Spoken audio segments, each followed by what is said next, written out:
I'm Amy Goodman in New York, joined by Democracy Now!'s Juan Gonzalez in Chicago. Hi, Juan. Hi, Amy, and welcome to all of our listeners and viewers across the country and around the world.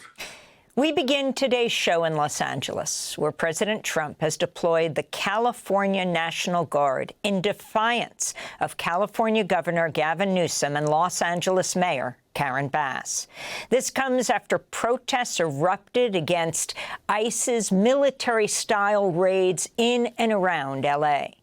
The Secretary of Defense, Pete Hegseth, has also threatened to deploy 500 active-duty Marines from Camp Pendleton. White House advisor Stephen Miller labeled the ICE protests an insurrection. On Sunday, Trump warned this could be just the beginning of deploying troops on U.S. streets. We're going to have troops everywhere. We're not going to let this happen to our country. We're not going to let our country be torn apart. Earlier today, Trump wrote on social media, "Looking really bad in L.A., bring in the troops," unquote. California Governor Gavin Newsom plans to sue the Trump administration today. He wrote, quote, "Commandeering a state's National Guard without consulting the governor of that state is illegal and immoral," unquote. This marks the first time since the 1960s a president's deployed the National Guard without a governor's request. Vermont Senator Bernie Sanders said Trump is, quote, "moving this country rapidly into authoritarianism." California State Senator Scott Wiener said, quote, "This is what fascism looks like," unquote. On Sunday, police forces in Los Angeles fired rubber bullets, flashbang grenades, and tear gas at protesters who gathered to condemn the ICE raids and deployment of the National Guard. Sunday night, L.A. police declared all of downtown Los Angeles an unlawful assembly. Over the past week, federal immigration agents arrested about 118 people in the L.A. region. On Friday, agents also arrested David Huerta, president of the California branch of SEIU, that's Service Employees International Union. He was charged with obstruction, needed to be treated at the hospital because of his injuries. He remains in custody. On Sunday, Los Angeles Mayor Karen Bass decried the ICE raids and the Trump administration's response. What we're seeing in Los Angeles is chaos that is provoked by the administration. When you raid Home Depot and workplaces, when you tear parents and children apart, and when you run armored caravans through our streets, you cause fear and you cause panic. And deploying federalized troops is a dangerous escalation. This comes as Trump's border czar, Tom Homan, has threatened to have Mayor Bass and Governor Newsom arrested if they interfere with federal immigration enforcement. Homan spoke to NBC's Jacob Soboroff. You cross that line.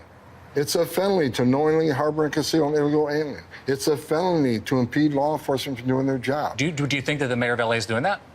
If she crossed that line, we'll ask the DOJ to prosecute. Do I think she's crossed the line? I don't think she's crossed the line yet. But I'm telling you, the warning we're sending is we're not going to tolerate people attacking our officers. On Sunday, police in Los Angeles made at least 27 arrests. Officers repeatedly fired rubber bullets at protesters. One hit an Australian journalist as she was reporting from the streets. After hours of standing off, this situation has now rapidly deteriorated. The LAPD moving horseback, firing rubber bullets at protesters, moving them on through the heart of LA. You just shut the fuck up. You okay? I'm good. Are you okay? In a minute, we'll go to Los Angeles to speak with one of the people who helped organize the protests against the ICE raids. But first, on Sunday, Democracy Now! Reached Janet Martinez, the co-founder of Indigenous Communities and Leadership, or Cielo, in Los Angeles to talk about the impact of the ICE raids and arrests. Around 34,000 Indigenous people live in Los Angeles County, which is around 40% of the Indigenous population based on the census data alone, which we know is an undercount. So for us, we know a lot of community members have been impacted by the recent raids by ICE all over Los Angeles. We've gotten calls from the Zapotec community, from the Mixe community, and Quiche communities that have been detained during these raids. For more, we are joined in Los Angeles by Ron Gochez, community organizer with Unión, del Barrio, and a high school history teacher. His group helped organize some of the protests in Los Angeles. There's so much to discuss, Ron. Can you describe the weekend? It didn't even start with the protests. You had President Trump threatening to cut off aid to California, federal aid. You had the ICE raids, and then talk about what happened even before then Trump announced that he would deploy the National Guard, and Hegseth said he's put the Marines on high alert. Yeah, good morning. Thank you for having me today. This weekend was marked with absolute and total violence, brutal repression, and attacks, coordinated attacks against our community. ICE agents have been around all over Southern California, kidnapping people, tearing apart families, and we see this as an attack against our people. And so that's why you see young people, the community coming out and resisting this repression. We are tired, sick and tired of these attacks that are dividing and separating our families.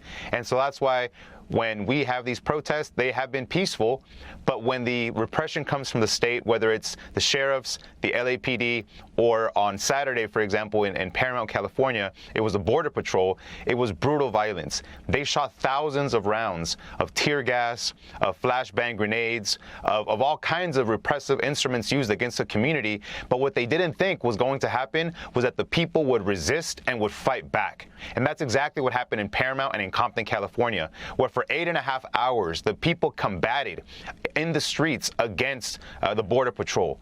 And after 8.5 hours of battle, and it was a battle because there were people throwing back tear gas, people throwing anything that they could to defend themselves and to defend the workers that were being surrounded by over 100 Border Patrol agents. After 8.5 hours, the Border Patrol, the sheriffs had to retreat. They had to retreat because of the fierce resistance of the community, and the hundreds of workers that were in the factories around them were able to escape. They were able to go to their cars and go home. That was only thanks to the resistance that allowed them to go home that night. And so that is one clear sign that if we organize ourselves, if we resist, we can defend our communities from ICE terror, from the Border Patrol, or from any federal agency that wishes to separate our families. And so because of that, while that was happening, while that resistance was happening, we saw President Trump give the order of the National Guard. And so for us as indigenous people to these lands, to this continent, this is nothing new. The military going after us is nothing new. The United States and this part of the country is a result of a military invasion of Mexico. And so we know what's coming. It's more repression, but what they have to know is that they're also going to face more resistance from the community. We don't want to be violent, and we don't advocate for violence, but when they use brutal violence against our people, and kidnapping mothers and fathers from children is violent, when they do things like that, we have every right, every historic right to defend our communities by any ways that we can, and we're going to continue to do so. And Ron, you mentioned Paramount on Saturday. For those people who are not familiar with that town south of Los Angeles, there's also been a change in the Trump administration tactics. Originally, they claimed they were going after criminals. Now, increasingly, they're being pushed to increase the arrest numbers, so they're hitting workplaces. So could you talk about this change and how this is affecting the community? Yeah, the fascist Trump administration is trying to lie and confuse the American people into supporting this repression, into supporting these immigration raids by having the general public think that they're going after criminals. But now what's publicly known, what's painfully clear, is that the majority of these raids are going after workers, working class people. They're not going after criminals. They're going at Home Depots. They're going at construction sites. They're going to factories where people are working, where they're creating the resources necessary for this society to exist. And so I think everyone now knows that it's a lie. They're going after anyone and everyone who has brown skin specifically. And, they're attacking pretty much anybody. You have the Asian community. You have black immigrants under attack. You have anybody in this country who isn't a white male, basically, who is under attack. So I think working people everywhere should see this as an attack on working class people, and they should all unite in solidarity to repel these attacks attacks against our community. And so again, we've proven time and time again, when we organize ourselves, we can defend ourselves. At this moment, it's 5:30 or so in Los Angeles, or 5 in the morning in Los Angeles. We already have people all over Los Angeles right now patrolling the streets of Los Angeles looking for any ICE activity. That's the work that we do on a daily basis to protect our communities. So on one hand, there's street protests, and those are important, but the other part is organized and coordinated resistance by patrolling our streets, defending our streets. We can't protect the entire city of Los Angeles, but in our neighborhoods, in our barrios, we can defend ourselves, and we are doing that. And what is your sense of the response of California's Governor Newsom and also the mayor of Los Angeles, Karen Bass, so far? Yeah, we understand that they're against what's happening, but we also have to say that talk is cheap. Governor Newsom can order the National Guard to stand down. If he's against President Trump using them against us, well, he can order them to stand down. He has not done so. Here in the city of Los Angeles, Karen Bass is saying that she's against the raids that are happening. Well, why are her police officers aiding and collaborating with ICE, with the Border Patrol, to attack the community? If they are really there to serve and protect, as it says on their vehicles, then those rubber bullets and that gas that they're shooting right now, they're aiming at the wrong people. It shouldn't be aimed at us. It should be aimed at the agents who are trying to kidnap the people in our community. But obviously, we know we cannot expect help or support from the police, from the sheriffs here in Los Angeles. Even though we live in a state that's run by a Democrat as a governor, we have a Democratic Party mayor, we have Democratic Party council members, we cannot expect for them to defend the people. Only the people will organize and defend themselves, and that's what we're doing right now. Ron Gochez, this is a very interesting point because it was being portrayed in different ways yesterday when the LAPD moved in and was clearing people from away from, was it Alameda, the Federal Building.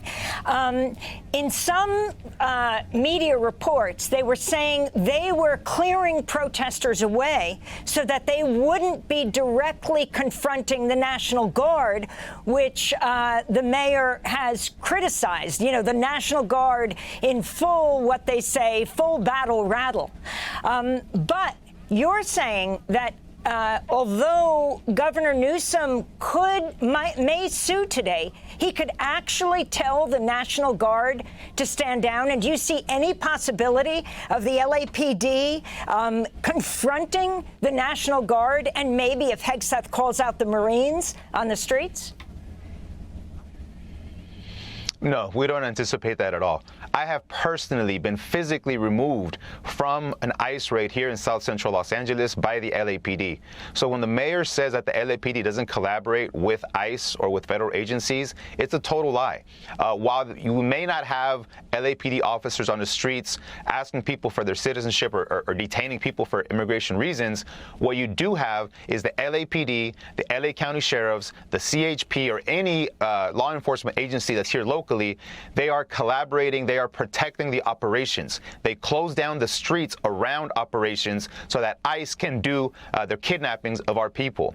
And so that is a direct collaboration. And here in Los Angeles, if it wasn't for the repression of the LAPD, of the LA County Sheriffs, you would have thousands of more people who would be resisting against these ICE raids. But it is the police, it is the sheriffs who are basically protecting the operations and protecting everything that's happening against our community. So do we expect the police to join our side? No. But what we can say is that a lot of those police officers here in Los Angeles, a lot of those sheriffs, and a lot of those National Guardsmen and even Marines, if they come here, a lot of them are Mexican, are Central American, are the sons and daughters of immigrants. In fact, here in Los Angeles, there's hundreds of LAPD officers who are DACA, meaning they're undocumented as well.